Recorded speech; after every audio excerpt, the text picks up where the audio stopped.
नमस्कार दोस्तों, स्वागत है आपका आज के मुख्य समाचार में। सबसे पहली बड़ी खबर में आपको बताएंगे उत्तर प्रदेश के मुख्यमंत्री योगी आदित्यनाथ की बड़ी मुश्किलें, अब्बा जान वाले बयान पर मुजफ्फरपुर सीजेएम कोर्ट में होगी सुनवाई। इसी के साथ दूसरी बड़ी खबर में जिक्र होगा कि विधानसभा चुनाव में साथ आ सकते हैं यूपी के लड़के, एसपी कांग्रेस गठबंधन पर चर्चा, पंजाब दलित कार्ड ने दिया मौका। तीसरी बड़ी खबर में आपको बताएंगे कि गांधी जयंती के दिन कांग्रेस कर सकती है धमाका, कन्हैया कुमार और मेवानी की पार्टी में एंट्री की तैयारी। दोस्तों, हर एक खबर की गहराई में आपको ले जाएंगे, लेकिन उससे पहले अगर आपको भी ऐसा लगता है कि भाजपा की उल्टी गिनती शुरू हो चुकी है तो आप अभी इस वीडियो को लाइक कीजिए और इस लाल बटन को दबाकर चैनल को सब्सक्राइब करके घंटी बजाइए और कमेंट में लिखे जय हिंद। अब के मुख्यमंत्री योगी आदित्यनाथ की बड़ी मुश्किलें, अब्बा जान वाले बयान पर मुजफ्फरपुर सीजेएम कोर्ट में होगी सुनवाई। जी हाँ दोस्तों, उत्तर प्रदेश के मुख्यमंत्री योगी आदित्यनाथ के अब्बा जान वाले बयान पर मुजफ्फरपुर के सीजेएम कोर्ट में दाखिल परिवाद को सुनवाई के लिए स्वीकार कर लिया गया है। इस मामले में सीजेएम कोर्ट में अगली तारीख को सुनवाई होगी। इसी महीने 13 तारीख को तमन्ना हाशमी ने यूपी के मुख्यमंत्री के खिलाफ परिवाद दायर किया था। अब कोर्ट ने सुनवाई के लिए इसे अपने पास सुरक्षित रख लिया है। योगी आदित्यनाथ पर परिवाद को लेकर तमन्ना हाशमी के वकील मनोज कुमार सिंह ने मंगलवार को बताया कि इस मामले में 13 सितंबर को परिवाद दायर किया गया था। कोर्ट ने सुनवाई के लिए इस स्वीकार कर लिया है और अपने पास इसे सुरक्षित रखा है। उन्होंने कहा कि परिवाद दायर करने के बाद तमन्ना हाशमी को धमकी मिल रही है, मोबाइल पर मैसेज आ रहा है, जान मारने की धमकी दी जा रही है। इस मामले में अहियापुर थाने को भी जानकारी दी गई है। गौरतलब हो कि 13 सितंबर को तमन्ना हाशमी ने कोर्ट में परिवाद दायर किया था। उसमें सीएम योगी आदित्यनाथ के अब्बा जान वाले बयान को लेकर कहा था कि मुख्यमंत्री का यह बयान तोड़ने वाला तो है ही, साथ ही इससे एक धर्म विशेष के लोगों की भावना को ठेस पहुंची है। परिवाद दाखिल होने के बाद इस मामले में कोर्ट में 21 सितंबर की तारीख दी गई थी। बता दें कि उत्तर प्रदेश के कुशीनगर जिले में चलते चलते योगी आदित्यनाथ ने एक टिप्पणी की थी। सीएम योगी आदित्यनाथ के अब्बा जान वाले बयान को लेकर पहले भी कुछ समुदाय के लोग आपत्ति दर्ज करा चुके हैं। हालांकि मुजफ्फरपुर में यह पहली बार नहीं है जब किसी खास व्यक्ति पर परिवाद दायर किया गया है। इसके पहले भी मुजफ्फरपुर कई खास लोगों के खिलाफ परिवाद दाखिल कराया गया है। चलते हैं अगली खबर की तरफ। विधानसभा चुनाव में साथ आ सकते हैं यूपी के लड़के, एसपी कांग्रेस गठबंधन पर चर्चा, पंजाब दलित कार्ड ने दिया मौका। जी हाँ दोस्तों, अगले साल होने वाले विधानसभा चुनाव से पहले राजनीति सरगर्मी तेज हो गई है। कांग्रेस पार्टी ने पंजाब से उत्तर प्रदेश को भी साध लिया है। दरअसल पंजाब के मुख्यमंत्री के तौर पर दलित नेता चरणजीत सिंह चन्नी के शपथ लेने के साथ ही 2022 में होने वाले विधानसभा चुनावों से पहले जातिवाद देश की राजनीति के केंद्र में आ गया है। ऐसे में यूपी के राजनीति गलियारे में चर्चा है कि जल्द ही कांग्रेस और समाजवादी पार्टी का गठबंधन हो सकता है। साथ ही कांग्रेस पार्टी के साथ भीम आर्मी के भी हाथ मिलाने की संभावना जताई जा रही है। कांग्रेस की ओर से चन्नी को मुख्यमंत्री बनाए जाने को न सिर्फ पंजाब बल्कि दूसरे राज्यों के लिए भी बेहद अहम कदम माना जा रहा है। कांग्रेस पार्टी ने खासतौर पर उत्तर भारत के किसी राज्य में पहली बार अनुसूचित जाति के व्यक्ति को मुख्यमंत्री बनाकर ऐसा दांव चला है जिसकी चर्चा राजनीतिक हलकों में हावी होती दिख रही है। समाजवादी पार्टी, आम आदमी सहित कई दलों के नेताओं ने उनकी नियुक्ति का स्वागत किया है। इस पूरे प्रकरण के बाद अब उम्मीद ये लगाई जा रही है कि जल्द ही कांग्रेस और समाजवादी पार्टी का गठबंधन हो जाए। भीम आर्मी के चंद्रशेखर से प्रियंका गांधी की मुलाकात कांग्रेस की इसी रणनीति का हिस्सा थी। ये ऐसा मौका है जब अखिलेश यादव की ओर से प्रबुद्ध सम्मेलन और दलित संवाद कार्यक्रमों के जरिए ब्राह्मण और दलितों की भी बात हो रही है। समाजवादी लोहिया वाहिनी ने अलग अलग जिलों में 19 सितंबर 2021 से गांव-गांव दलित संवाद कार्यक्रम शुरू किया है। फिलहाल आने वाले दिनों में प्रियंका गांधी का भी 29 सितंबर से 23 अक्टूबर तक कई रैलियों और चुनावी यात्राओं का कार्यक्रम प्रस्तावित है, जिस समय इस गठबंधन समाजवादी पार्टी कांग्रेस के बीच बात और आगे बढ़ सकती है। चलते हैं अगली खबर की तरफ। गांधी जयंती के दिन कांग्रेस कर सकती है धमाका, कन्हैया कुमार और मेवानी की पार्टी में एंट्री की तैयारी। जी हाँ दोस्तों, कम्युनिस्ट पार्टी के नेता और जेएनयू छात्र संघ के पूर्व अध्यक्ष कन्हैया कुमार की जल्द ही कांग्रेस में एंट्री होने वाली है। इस मुद्दे पर कन्हैया कुमार की राहुल गांधी से 2 बार गंभीर मंत्रणा हो चुकी है। दोनों बार बातचीत के दौरान चुनाव रणनीतिकार प्रशांत किशोर भी मौजूद थे। कांग्रेस सूत्रों का कहना है कि कन्हैया कुमार की एंट्री के संबंध में सब कुछ तय किया जा चुका है, बस औपचारिक ऐलान ही बाकी रह गया है। कांग्रेस सूत्रों का कहना है कि पहले शहीद भगत सिंह की जयंती 28 सितंबर को कन्हैया कुमार की कांग्रेस में एंट्री की तारीख तय की गई थी, मगर अब इसे बढ़ाकर गांधी जयंती यानी 2 अक्टूबर को कर दिया गया है। कांग्रेस सूत्रों का कहना है कि इसी दिन गुजरात के निर्दलीय विधायक जिग्नेश मेवानी भी कांग्रेस में शामिल होंगे। इन दोनों युवा नेताओं को 2024 की सियासी जंग के मद्देनजर कांग्रेस में शामिल करने की तैयारी है। कन्हैया कुमार को लेकर काफी दिनों से अटकलें लगाई जा रही हैं, मगर अब सूत्रों के मुताबिक सब कुछ तय हो चुका है। दरअसल कन्हैया कुमार के जरिए कांग्रेस बिहार में बड़ा सियासी दांव चलने की फिराक में है। बिहार कांग्रेस के प्रवक्ता असित नाथ त्रिपाठी कन्हैया कुमार के मुद्दे पर कुछ भी खुलकर बोलने को तैयार नहीं है। उनका कहना है कि इस बारे में कोई भी बयान पार्टी हाईकमान की ओर से ही जारी किया जाएगा। वैसे उनका यह जरूर कहना है कि 2 अक्टूबर को गांधी जयंती के दिन पार्टी में सभी गांधीवादियों का स्वागत किया जाएगा। उनका यह भी कहना है कि यदि गांधी जयंती के दिन कन्हैया कुमार पार्टी में शामिल होते हैं तो हम उनका भी स्वागत करने के लिए तैयार है। कांग्रेस नेता के इस बयान को बड़ा संकेत माना जा रहा है। पार्टी सूत्रों का कहना है कि 2 अक्टूबर को ही कन्हैया कुमार कांग्रेस की सदस्यता ग्रहण करेंगे। 2019 में हुए लोकसभा चुनाव के बाद से ही कन्हैया कुमार कम्युनिस्ट पार्टी की गतिविधियों से दूरी बनाकर चल रहे हैं। पिछले दिनों उन्होंने कम्युनिस्ट पार्टी के मुख्यालय में अपना दफ्तर भी खाली कर दिया था। इसके बाद से ही उनके पार्टी छोड़ने की अटकलें लगती रही हैं। पार्टी की ओर से उन पर अनुशासनहीनता का आरोप भी लगाया जा चुका है। कम्युनिस्ट पार्टी की हैदराबाद में हुई बैठक के दौरान उनके खिलाफ अनुशासनहीनता के मामले में निंदा प्रस्ताव भी पारित किया गया था। चलते हैं अगली खबर की तरफ। केंद्र की नीतियों के खिलाफ सड़कों पर उतरेगी कांग्रेस, माकन का दौरा प्रस्तावित। जी हाँ दोस्तों, देश में बढ़ती महंगाई, पेट्रोल डीजल की बड़ी दरें, पेगासस जासूसी कांड और किसान आंदोलन सहित विभिन्न मुद्दों को लेकर कांग्रेस एक बार फिर सड़कों पर उतर चुकी है। इसकी शुरुआत कांग्रेस पार्टी ने 20 सितंबर से कर दी है। राजस्थान सहित देश भर में कांग्रेस 30 सितंबर तक धरने प्रदर्शन करेगी। जिला और ब्लॉक लेवल पर होने वाले प्रदर्शनों में कांग्रेस के विधायक, मंत्री, कार्यकर्ता और अग्रिम संगठन शामिल होंगे। इस संबंध में अखिल भारतीय कांग्रेस कमेटी के संगठन महामंत्री केसी वेणुगोपाल ने सभी राज्यों के पीसीसी चीफ, प्रदेश प्रभारियों को सर्कुलर जारी करके प्रदर्शन करने के आदेश दिए हैं। वहीं प्रदेश के सभी जिलों और ब्लॉक में 28 से 30 सितंबर तक बड़े प्रदर्शन होंगे। इसे लेकर प्रदेश कांग्रेस ने तैयारियां भी शुरू कर दी हैं। इधर महंगाई के खिलाफ होने वाले प्रदर्शनों और आगामी 2 सीटों पर होने जा रहे उपचुनाव के मद्देनजर कांग्रेस के प्रदेश प्रभारी अजय माकन का प्रदेश दौरा प्रस्तावित है। हालांकि माकन के दौरे का रोडमैप फाइनल नहीं हुआ है, लेकिन प्रदेश कांग्रेस से जुड़े सूत्रों ने संकेत दिए हैं कि अजय माकन 28 और 29 सितंबर को राजस्थान दौरे पर आ रहे हैं, जहां वे धरियावद और वल्लभनगर विधानसभा क्षेत्रों का दौरा कर वहां कांग्रेस कार्यकर्ताओं से मुलाकात करेंगे और जमीन फीडबैक लेंगे। इस दौरान प्रदेश कांग्रेस के अध्यक्ष गोविंद सिंह डोटासरा भी उनके साथ मौजूद रहेंगे। गौरतलब है कि साल की शुरुआत में 3 सीटों पर हुए उपचुनाव में सहाड़ा और राजसमंद चुनाव की मॉनिटरिंग करने के लिए प्रदेश प्रभारी अजय माकन ने उदयपुर में कैंप किया था और कई दिन वहां रहकर नेताओं को दिशा निर्देश दिए थे। चलते हैं अगली खबर की तरफ। केजरीवाल की बढ़ती लोकप्रियता से डरी बीजेपी, तभी भेजा ऐड का नोटिस राघव चड्ढा। जी हाँ दोस्तों, आम आदमी पार्टी के राष्ट्रीय सचिव पंकज गुप्ता को मिले ईडी के नोटिस को लेकर एक बार फिर आपके प्रवक्ता राघव चड्ढा ने भारतीय जनता पार्टी पर निशाना साधा है। राघव चड्ढा ने कहा कि मैं भारतीय जनता पार्टी से कहना चाहता हूं कि अगर राजनीति करनी ही है तो केजरीवाल की तरह काम की राजनीति करो। चड्ढा ने कहा कि ये नोटिस या समन भेजकर तुम्हें लगता है कि तुम हमें डरा सकते हो, खदेड़ सकते हो, ऐसा नहीं होने वाला है। आम आदमी पार्टी और अरविंद केजरीवाल के सिपाही इस मिट्टी से नहीं बने कि इन नोटिसों से घबरा जाएं। चड्ढा ने कहा कि उत्तराखंड से लेकर गुजरात और पंजाब से लेकर गोवा तक आम आदमी पार्टी का बढ़ता ग्राफ और केजरीवाल की लोकप्रियता देखकर बीजेपी वाले इस प्रकार की राजनीति पर उतर आए हैं। चुनावी मैदान में ये हमें हरा नहीं सकते, इसलिए अब इस तरह के ईडी के नोटिस भेजकर हमारा चरित्र हनन करना चाहते हैं। चड्ढा ने कहा कि हमें ईडी या किसी भी जांच एजेंसी के सामने जाने से कोई दिक्कत नहीं है। हमारे सारे बहीखाते और अकाउंट्स आपकी सारी एजेंसियां कई बार देख चुकी हैं। अगर लोगों के दिलों में जगह बनानी है और आम आदमी पार्टी को चुनौती ही देनी है तो अच्छे काम करके दो। केजरीवाल जी की तरह काम की राजनीति करो, बदले की राजनीति से ये नहीं होगा। बीजेपी को यूपी में नहीं मिलेगी 140 सीट से ज्यादा, किसान नेता राकेश टिकैत ने किया दावा। कहा, मैं भी कर रहा हूं राजनीति। जी हां दोस्तों, किसान नेता राकेश टिकैत की अगुवाई में पिछले 10 महीने से किसान केंद्र सरकार द्वारा पारित 3 कृषि कानूनों के विरोध में धरने पर बैठे हुए हैं। पिछले दिनों संयुक्त किसान मोर्चा की तरफ से यूपी के मुजफ्फरनगर में किसान महापंचायत का आयोजन भी किया गया था। एक इंटरव्यू के दौरान जब राकेश टिकैत से यूपी की राजनीति को लेकर सवाल पूछा गया तो उन्होंने कहा कि हाँ, मैं राजनीति करता हूँ।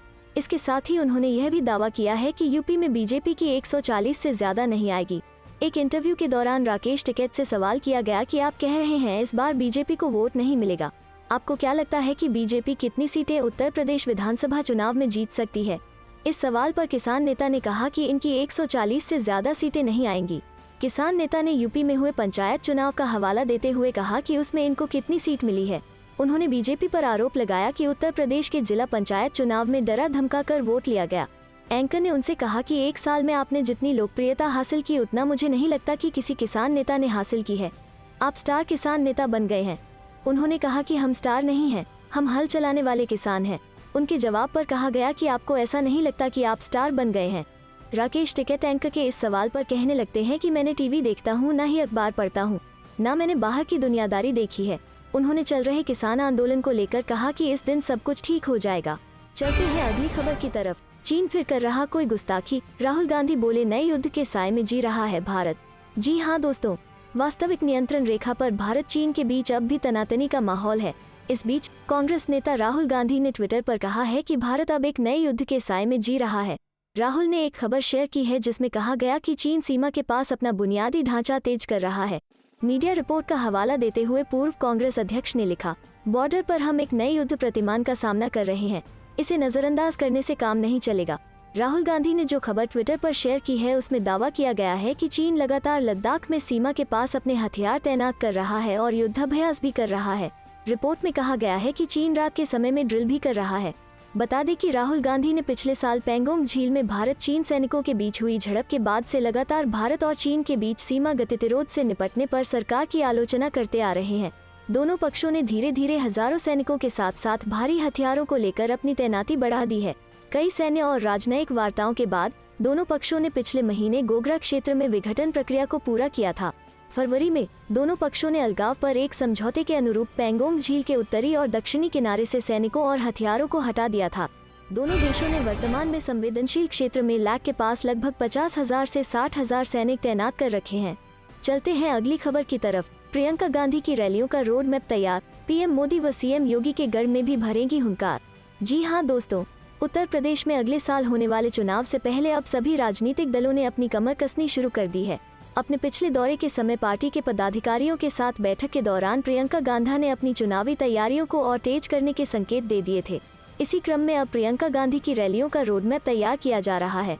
वरिष्ठ पदाधिकारियों का दावा है कि प्रियंका गांधी 29 सितंबर को मेरठ के अलावा पीएम मोदी के संसदीय क्षेत्र वाराणसी और मुख्यमंत्री योगी आदित्यनाथ के गढ़ गोरखपुर में भी उनकी जनसभाएं लगाई जाएं। कांग्रेस महासचिव प्रियंका गांधी वारा ने केंद्र के 3 नए कृषि कानूनों के खिलाफ आंदोलन कर रहे किसानों सहित लोगों से जुड़ने के लिए 29 सितंबर से मेरठ में शुरू होने वाली जनसभाओं का रोडमैप तैयार करने का निर्देश प्रदेश यूनिट को दिया है। प्रियंका से 2022 के उत्तर प्रदेश विधानसभा चुनाव में लोगों से किए गए वादों के बारे में कई सार्वजनिक घोषणाएं करने की उम्मीद है। कांग्रेस के एक वरिष्ठ नेता ने कहा, प्रियंका गांधी वारा से कांग्रेस द्वारा विभिन्न मोर्चों पर किए जाने वाले वादों के बारे में कुछ महत्वपूर्ण घोषणा करने की उम्मीद है। वादों में 3 कृषि कानूनों को खत्म करना, किसान 3 कृषि कानूनों के खिलाफ आंदोलन कर रहे हैं, मुफ्त बिजली, किसानों का कर्ज माफ करना और लोगों से संबंधित कुछ अन्य मुद्दों पर पार्टी के रुख के बारे में शामिल हो सकते हैं। प्रियंका गांधी ने हाल ही में लखनऊ में 2022 के विधानसभा चुनाव के लिए कांग्रेस की तैयारियों की समीक्षा की थी। ने राज्य के पार्टी नेताओं से उत्तर प्रदेश की लगभग सभी विधानसभा सीटों में लगभग 12,000 किलोमीटर की दूरी तय करने वाली प्रतिज्ञा यात्रा शुरू करने के लिए कहा था। पार्टी ने प्रस्तावित यात्राओं का एक विस्तृत कार्यक्रम तैयार किया है जो अगले महीने नवरात्रि समारोह के दौरान जिलों के अधिकांश हिस्सों को कवर करेगा। चलते हैं अगली खबर की तरफ। भाजपा नेता का अजीबोगरीब बयान, भारी बहुमत से जीतेंगी ममता बनर्जी, बीजेपी नहीं खड़ा करे उम्मीदवार। जी हाँ दोस्तों, भारतीय जनता पार्टी को शर्मसार करते हुए भाजपा नेता राजीव बनर्जी ने कहा कि पश्चिम बंगाल की मुख्यमंत्री ममता बनर्जी भारी अंतर से जीतेंगी और बेहतर होता कि पार्टी ने उनके खिलाफ कोई उम्मीदवार ही नहीं उतारा होता। विधानसभा चुनाव से ठीक पहले भाजपा में शामिल हुए तृणमूल कांग्रेस के पूर्व मंत्री ने कहा, लोगों ने उन्हें जनादेश दिया और वो 213 सीटों के साथ सत्ता में वापस आ गईं। वो भवानीपुर से चुनाव लड़ रही हैं और कांग्रेस ने उनके खिलाफ कोई उम्मीदवार नहीं खड़ा करने का फैसला किया है। हम लोगों के फैसले को नजरअंदाज नहीं कर सकते और लोग उन्हें चाहते हैं। वो राज्य की मुख्यमंत्री हैं। वो भवानीपुर में भारी अंतर से जीतने जा रही हैं। सही तो यह होता अगर भाजपा भी इस चुनाव से दूर रहती। उन्हें ममता के खिलाफ कोई उम्मीदवार नहीं खड़ा करना चाहिए था। विधानसभा चुनाव में तृणमूल कांग्रेस से हारने वाले राजीव बनर्जी ने मुख्यमंत्री के प्रति शुभेंदु अधिकारी के दृष्टिकोण की भी आलोचना की। उन्होंने मीडिया से बात करते हुए ने कहा, लोगों ने उन्हें 213 सीटों के साथ सत्ता में वापस लाया और इसलिए उस व्यक्ति के बारे में गलत बोलना ठीक नहीं है। फूफू कहलू बेगम जैसी टिप्पणियां कर शुभेंदु ने हमारे प्रति लोगों के मन में गलत धारणा बनाई। किसी को सीएम पद की नेता के बारे में बोलते समय सावधान रहना चाहिए। धार्मिक विभाजन जैसे मुद्दे पर बोलते हुए राजीव बनर्जी ने कहा, मैंने पार्टी को धार्मिक लाइनों का पालन न करने को लेकर समय समय पर चेताया था, क्योंकि मुझे पता था कि धार्मिक विभाजनकारी राजनीति पश्चिम बंगाल में काम नहीं करेगी। लेकिन पार्टी ने मेरी बात पर ध्यान नहीं दिया है। पार्टी को इसका खामियाजा भुगतना पड़ा है। राजीव बनर्जी पहले पश्चिम बंगाल कैबिनेट के सदस्य थे, लेकिन विधानसभा चुनाव से ठीक पहले वो भाजपा में शामिल हो गए और डोमजूर विधानसभा क्षेत्र से चुनाव लड़े, जहां से वो पहले विधायक थे, लेकिन पार्टी बदलने के बाद हार गए। अपनी हार के बाद वो बागी बन गए हैं। उन्होंने पार्टी विरोधी बयान देना और पार्टी की बैठकों से बचना शुरू कर दिया है। राजीव बनर्जी पर तृणमूल कांग्रेस के अखिल भारतीय महासचिव अभिषेक बनर्जी और कई तृणमूल नेताओं से मुलाकात करने का आरोप लगाया गया था और इसके लिए उन्हें कारण बताना पड़ा था। भाजपा के एक वरिष्ठ नेता के अनुसार राजीव बनर्जी को उनकी पार्टी विरोधी गतिविधियों के लिए 2 बार कारण बताओ नोटिस दिया गया, लेकिन उन्होंने कोई जवाब नहीं दिया। ओपी राजभर ने दिया बड़ा बयान, कहा बीजेपी के 150 विधायक उनके संपर्क में। जी हां दोस्तों, सुभाषपा नेता ओपी राजभर हमेशा की तरह इस बार भी चर्चा में है। उनका कहना है कि बीजेपी के 150 विधायक और नेता उनके संपर्क में हैं, जो चुनाव से पहले बीजेपी छोड़ सुभाषपा ज्वाइन करेंगे, लेकिन वो विधायक कौन है ये ओपी राजभर ने साफ नहीं किया है। ओपी राजभर के इस बड़े बयान के बाद बीजेपी ने पलटवार किया है। इस बयान को लेकर यूपी के मंत्री अनिल राजभर ने ओपी राजभर को हल्का आदमी तक कह डाला है। उनका कहना है कि अब जनता उनके बयान को हल्के में लेती है और हल्के आदमी की चर्चा नहीं करूंगा। अक्सर चुनाव में राजनीतिक फेरबदल की खबरें आम होती हैं। चूंकि चुनाव सिर पर है, लिहाजा ओपी राजभर भी अपने जनभागीदारी संकल्प मोर्चा को मजबूत करने में शिद्दत से जुटे हुए हैं। ओपी राजभर वोट को साधने का लगातार प्रयास कर रहे हैं। अब देखना ये होगा कि चुनाव तक राजनीति का ऊंट किस करवट बैठता है। गौरतलब है कि ओपी राजभर बयानबाज नेता हैं। हालांकि उनके बयान सुर्खियों में जरूर रहते हैं, लेकिन अगर सही होते हैं तो बीजेपी को बड़ा नुकसान झेलना पड़ सकता है। पहले ओवैसी की मुस्लिम छवि लगातार मुस्लिम तबके को जोड़ रही है। ओपी राजभर SC/ST के बीच लगातार जा रहे हैं। ऐसे में अगर बीजेपी के विधायक उनसे जुड़ते हैं तो जनभागीदारी संकल्प मोर्चा की ताकत बढ़ जाएगी। ओपी राजभर की माने तो वो छोटे दलों के साथ जुड़कर बीजेपी को हराएंगे। चलते हैं अगली खबर की तरफ। जन विरोधी नीतियों और महंगाई के खिलाफ कांग्रेस ने निकाला जन आक्रोश मार्च, जमकर नारेबाजी की। जी हां दोस्तों, भाजपा सरकार की जनविरोधी नीतियों के खिलाफ मप्र कांग्रेस कमेटी के कार्यकारी अध्यक्ष व पूर्व मंत्री सुरेंद्र चौधरी के नेतृत्व में सोमवार का कांग्रेस ने नरियावली में विराट प्रदर्शन किया। अघोषित बिजली कटौती, भारी भरकम बिजली बिल, डीजल, पेट्रोल, रसोई गैस के दामों में लगातार वृद्धि, महंगाई और किसानों की समस्या का लेकर की विभिन्न बुनियादी समस्याओं के साथ दमोह भोपाल राजरानी एक्सप्रेस पैसेंजर चालू कराने तथा विंध्याचल एक्सप्रेस का नरियावली में स्टॉपेज आदि मांगा का लेकर ब्लॉक मंडल में कांग्रेस कमेटी नरियावली के तत्वाधान में कांग्रेसियों ने हल्ला बोल रैली निकाली। विभिन्न मांगों का लेकर नायब तहसीलदार वैभव बैरागी को ज्ञापन सौंपा। पूर्व मंत्री चौधरी ने कहा कि अघोषित बिजली कटौती से किसान व आमजन परेशान है। वहीं आंकलित खपत के बिजली बिल देकर जबरिया वसूली की जा रही है। युवा नौजवान रोजगार की तलाश में दर दर भटकने को मजबूर है। चलते हैं अगली खबर की तरफ। यूपी में पूर्वांचल की राह पर किसान आंदोलन, सीतापुर महापंचायत में जुटी भारी भीड़, बीजेपी के खिलाफ हवा का संकेत। जी हां दोस्तों, उत्तर प्रदेश में होने वाले विधानसभा चुनाव से पहले प्रदेश में किसान आंदोलन तेज होता जा रहा है। पश्चिमी यूपी के बाद अब किसान आंदोलन अवध होते हुए पूर्वांचल की राह पर है। इसी कड़ी में सोमवार को सीतापुर के RMP इंटर कॉलेज मैदान में संयुक्त किसान मोर्चा के बैनर तले किसान महापंचायत का आयोजन हुआ, जिसमें जनसैलाब उमड़ पड़ा। सीतापुर किसान महापंचायत में शामिल होने के लिए सीतापुर, बहराइच, पीलीभीत, लखीमपुर, शाहजहांपुर, हरदोई जिले के अलावा उत्तराखंड के रुद्रपुर जिले से भी हजारों किसान पहुंचे। किसान महापंचायत मजदूर किसान एकता जिंदाबाद, जय जवान जय किसान के नारों से गूंजती रही। इस महापंचायत में राकेश टिकैत, मेधा पाटकर, डॉक्टर सुनीलम, सामाजिक कार्यकर्ता संदीप पांडेय समेत कई किसान नेताओं और सामाजिक कार्यकर्ताओं ने हिस्सा लिया। भारतीय किसान यूनियन के नेता राकेश टिकैत ने कहा कि किसान महापंचायत के जरिए ही बीजेपी सरकार के कारनामों को उजागर किया जाएगा। उन्होंने किसान आंदोलन को फसल और नस्ल से जोड़ते हुए अगले 33 महीने तक लगातार आंदोलन जारी रखने की बात करते हुए कहा कि यह आंदोलन अब लखनऊ तक पहुंचेगा और उसके बाद अलग अलग जगहों पर किसान महापंचायत आयोजित की जाएगी। उन्होंने कहा कि बीजेपी सरकार किसानों पर लाठी चलाए पर वो पीछे हटने वाले नहीं हैं। प्रदेश की योगी सरकार पर निशाना साधते हुए टिकैत ने कहा कि यूपी का गुंडा ही गुंडों का बादशाह बनकर यूपी से गुंडागर्दी खत्म करने की बात कह रहा है। योगी सरकार की 4 साल की उपलब्धियों पर बोलते हुए उन्होंने कहा कि 4 साल में गन्ने का एक भी रुपया नहीं बढ़ाया गया। इस दौरान महंगाई चरम पर पहुंच गई। अब झूठ बोलकर उपलब्धियां गिनाई जा रही हैं। उन्होंने कहा कि जब तक तीनों काले कानून वापस नहीं लिए जाते, यह आंदोलन लगातार चलेगा। राकेश टिकैत ने प्रदेश के हर जनपद में किसान महापंचायत करने और 250 रुपए प्रति क्विंटल की दर से पराली का दाम दिलाने के लिए 2 सप्ताह के भीतर उत्तर प्रदेश में आंदोलन शुरू करने का ऐलान किया। उन्होंने कहा कि जिस तरह संयुक्त किसान मोर्चा का आंदोलन दिल्ली में चल रहा है, उसी तरह का आंदोलन लखनऊ के आसपास के जिलों में चलाया जाएगा। उन्होंने किसानों से कहा कि किसी भी दिन आंदोलन की शुरुआत हो सकती है। इसलिए इसके लिए हम सब तैयार रहें और अपने ट्रैक्टर को तैयार रखें। किसान महापंचायत को संबोधित करते हुए नर्मदा बचाओ आंदोलन की मेधा पाटकर ने कहा कि अदानी और अंबानी किसानों को लूट रहे हैं। चलते हैं अगली खबर की तरफ। अखिलेश यादव का निशाना विज्ञापनों के जरिए 4.5 साल का विकास उत्सव मना रही है योगी आदित्यनाथ सरकार। जी हां दोस्तों, उत्तर प्रदेश में आगामी विधानसभा चुनाव से पहले बीजेपी सरकार जनता के बीच जाकर अपनी योजनाओं और उपलब्धियों को गिनाने में जुट गई है। वहीं राज्य में सपा, बसपा समेत अन्य विपक्षी दल बीजेपी की 4.5 साल की नीतियों को निशाना बनाते हुए हमला बोल रहे हैं।